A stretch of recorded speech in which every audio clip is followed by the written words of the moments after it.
run by black people, and you guys are proud of the fact that you own that stuff. That is absolutely fantastic. If you guys are so proud of you guys owning your own country as black people, why do you then travel so much to the very same countries of the very same people you chased away that you claim do not own your land? I find it very interesting. People don't know this. Nigeria's two biggest exports outside of oil are churches and people. So, and when you look at where they travel to, Nigerians don't travel to countries, right, that are owned by black people. They don't leave Nigeria and go predominantly to Kenya. They don't travel and go predominantly to Tanzania. They travel and they go to UK. They travel and they go to Canada. They travel and they go to the US. They travel and they come to the very same South Africa that they say is white owned. So I find it weird that they complain about the fact that South Africans are run and owned by Abelungu, yet they are the ones who travel to Abelungu more than South Africans actually do. I find it strange that they say this type of stuff. And again, he wants to come here and he wants to talk about Dudula, and he wants to talk about Dudula comparing it to Boko Haram. There is no time in history where a group of South Africans, let alone Dudula, there is no group of South Africans that ever kidnapped more than 200 South African girls, took them away, and our infrastructure was so poor that we couldn't find them in over a year. People don't know this. One of the main reasons why it took so long for the authorities to find those girls is because in the area that those girls were kidnapped, the reason why it took so long for them to find those girls is because Nigeria did not have the GPS infrastructure to locate where they were. I can't have somebody that has a criminal syndicate like Boko Haram kidnapping their own girls tell me about Dudula that only wants to get rid of illegal foreigners, yet he wants to come here and compare terrorists that can't be traced to a group that wants to fix their country. There are people that have actually benefited from what Dudula has done. There are people that have had no food, where Dudula has contributed money. There are people who have been in a situation where they are about to lose their homes, and Dudula donated and contributed money to that alongside the Soweto Parliament. So people mustn't come here and talk about things they don't know. Because if I were to ask him now, who is the president of Dudula, he won't tell me. He would have to Google it first. My issue is with these people. He's talking about things that he's reading from articles that he can't even quote about a country that he doesn't even know. South Africa is a country that runs. South Africa is a country that functions. If Koguti, the people that established the things we have, are not black, so be it. At least our country runs. I do not care who built Wits University. I am glad that I have a degree, an honors, and an MBA from Wits. If you want to come here and say, yeah, but it was built by Europeans, that is your baby to nurse. With you living in a country that was built by black people that look like you, what have you guys done to develop yourselves? You see? So you can't come here and make noise about the fact that South Africa is owned and run by Europeans. And also you spoke about Orania. You see, sometimes you guys need to educate yourself. I can't call you uneducated because it will make you cry. So what I'm going to say is this: you are ill-informed and you are ignorant. There is nothing that Orania has done that other tribes in South Africa have not done. Tswana people own their own land in the northwest under the Royal Bafokeng, and they are black. Zulu people, who I am one of them, Gumzulu we own our own land under Ingonyama Trust. As we speak right now, some of us are actually at a place where we are trying to develop about 250 acres of that land because we got a licensing from our king for us to run land there.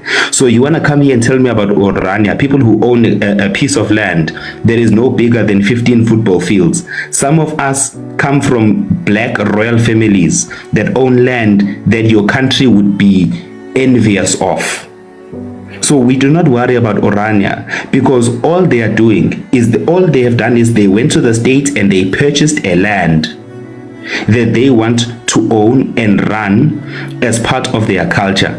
Have you seen how South Africans have not been fighting to move to Orania? Because we don't care. We have our own things. You know, Xhosa people have their own land in what was called the old Transkei, and now they are developing it in places like Qunu, in places like Eqonce. There are places in the Eastern Cape where people are developing their own things. There are people developing their own lands in what was called the Baputsatswana. There are people developing their own lands in what was called Zulu land, now land that is owned by Ingonyama Trust, that is owned by the Zulu King. So what the Afrikaners are doing is nothing new. They want to have a place where they can keep and run their culture. There is a reason we are not making a noise about Orania. It's not because we don't fear them. It's because there is nothing for us in Orania that we want to run to. Until you guys understand the fact that South Africa runs not only differently but better than your own countries do, you guys will then understand why we don't leave KZN as Zulu people.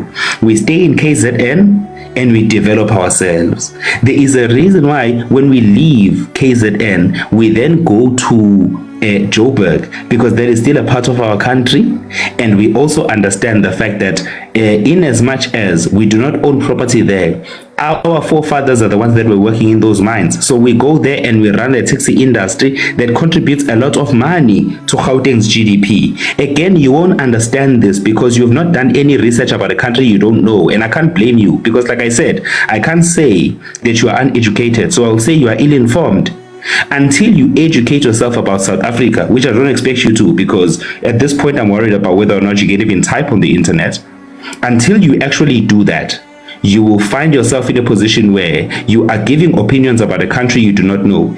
Educate yourself not only about South Africa, but learn about how your country should run and function. And I'm telling you, as soon as you guys do that, you will have less people like Abo Pastor Chris going to other countries to start churches to make a bit of coins, and you guys will actually stay in your own country and develop yourselves. We are fine in South Africa.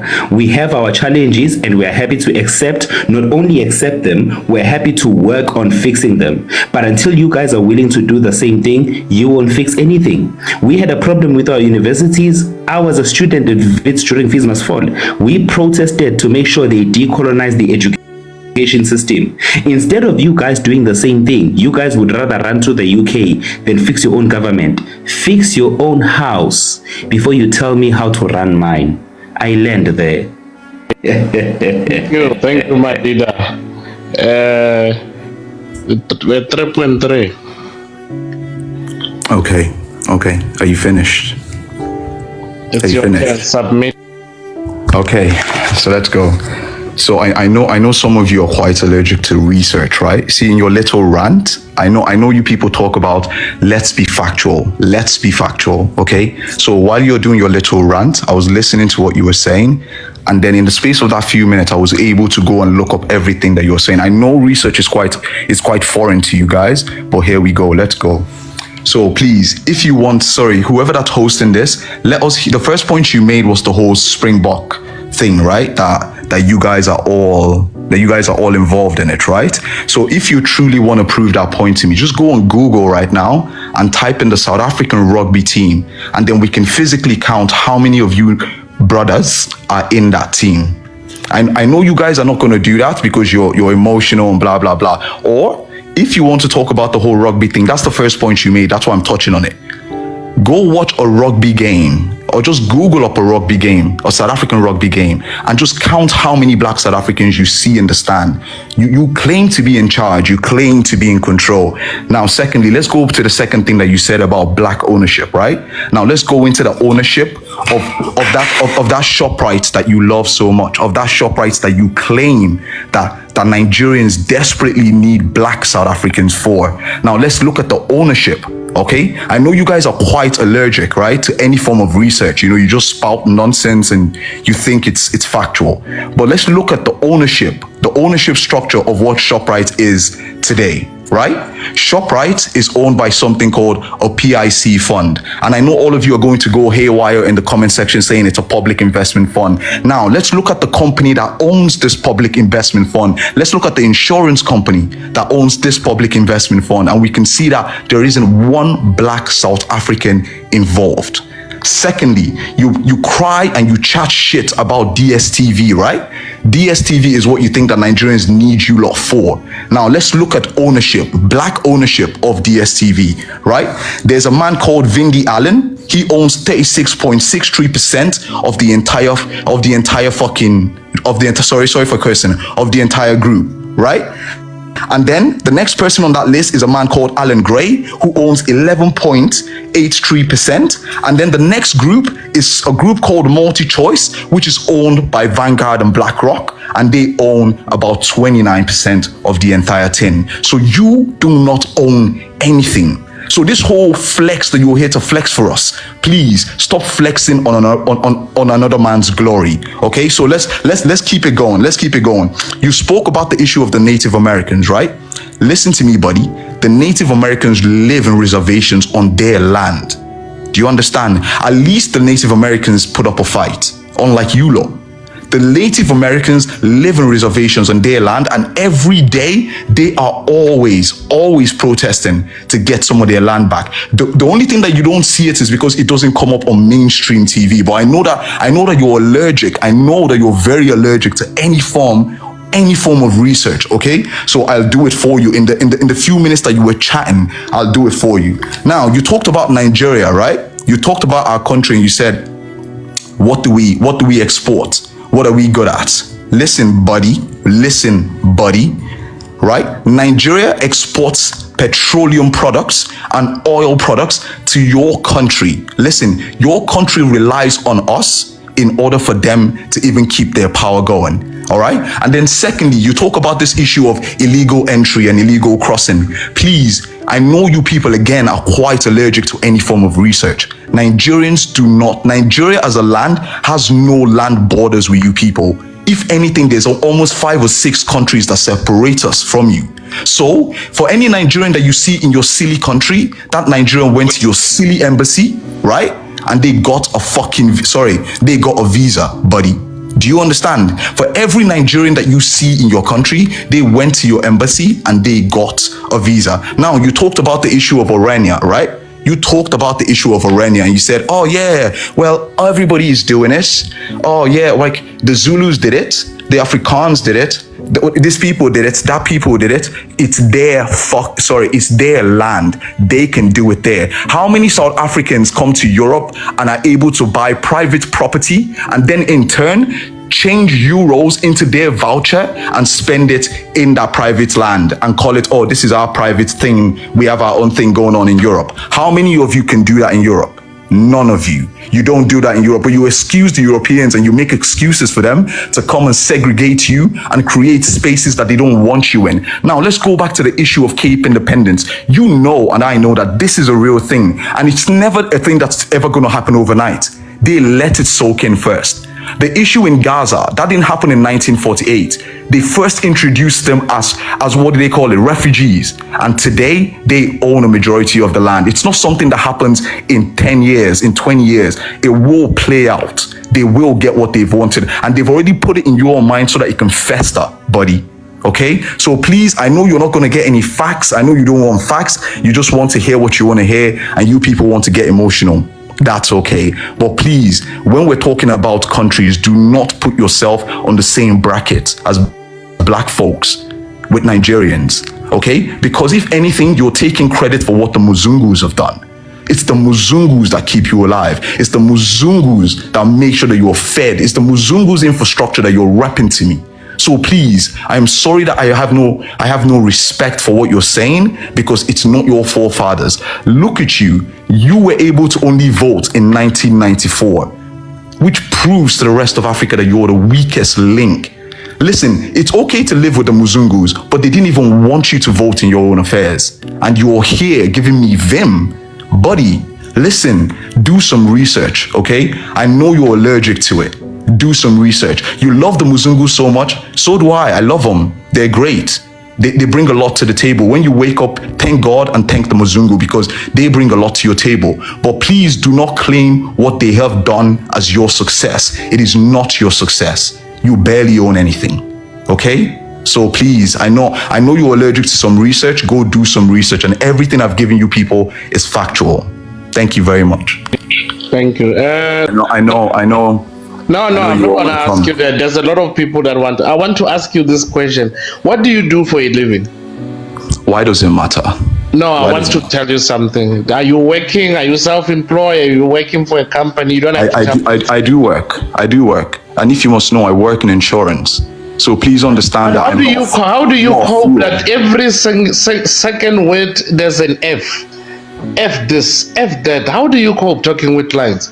Nah, buddy. Because you're struggling. Listen, Person.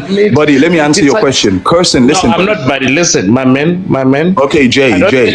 Listen. Person is not in my vocabulary on a day-to-day basis. Calm down. Person is not in my vocabulary on a day-to-day basis, okay? So don't get emotional about it. Don't get emotional about it. My brother. I am not your buddy. I don't think that you're the same age to call me buddy. You are too young to call me buddy, okay? Okay. So let's just keep it at that. You can call me Jay. My name is Jay. It's fine. MTX, are you there, my brother? Hey, sharp, Mr. J. How's it, sir? Good, man. You coming to host, ne? Okay, I can take over if you need to take a break. Yeah. I need to be busy with something here. I'm sorry to the people that sell insurance. I'm sorry, I don't sell insurance, but it's okay to feel hurt. I don't sell insurance. Quite highly. No, sorry, I was just talking to the people in the comment section saying I sell insurance. I don't sell insurance. I'm sorry. Why do you have to answer, my brother? Type. Answer them on the typing thing. You see, you can't answer with your mic. Come on, let's be realistic here. And we don't want, like the host have said, that we must not gang on you, but please try, help us as well. You understand? My brother, MTX. Yes, Amudi. Yeah, no. I'm just saying that I don't know. I wanted to, hey, there's so much things that I want to also say something, but I don't know. Maybe if you want to start by maybe telling our brother what is PIC. Maybe it will help as well, because he have done research and we are grateful. We are thankful. Sorry, just before he tells me, can he research the company, the insurance company that owns that public investment fund? Do you understand? So don't talk to me about a policy. Talk to me about the owners of the actual policy. Who owns that policy? Because you don't. You don't own the policy. Okay, my brother. You don't know what I wanted to say. You don't know why the brother is going to say to you, but already you telling us. I mean, why are you so forward, my brother, if I may ask? Like, are you angry? Or maybe did you have a bad experience with this life? Why are you listen, brother, I'm not angry at all. You said you people said you wanted facts. No, you people said you wanted facts. Now I've brought facts, and now you're being salty about it. Do the same. Listen, bro. Do the same research I've done, and you will come to the same conclusion. Give him a chance to talk, please. Okay. Yeah. We also want to bring facts. Okay. Just mute them, my brother. Yes, I'm TX. You can go ahead. Later, no. So rather reserve my comment. So let me rather not engage anyone in the panel.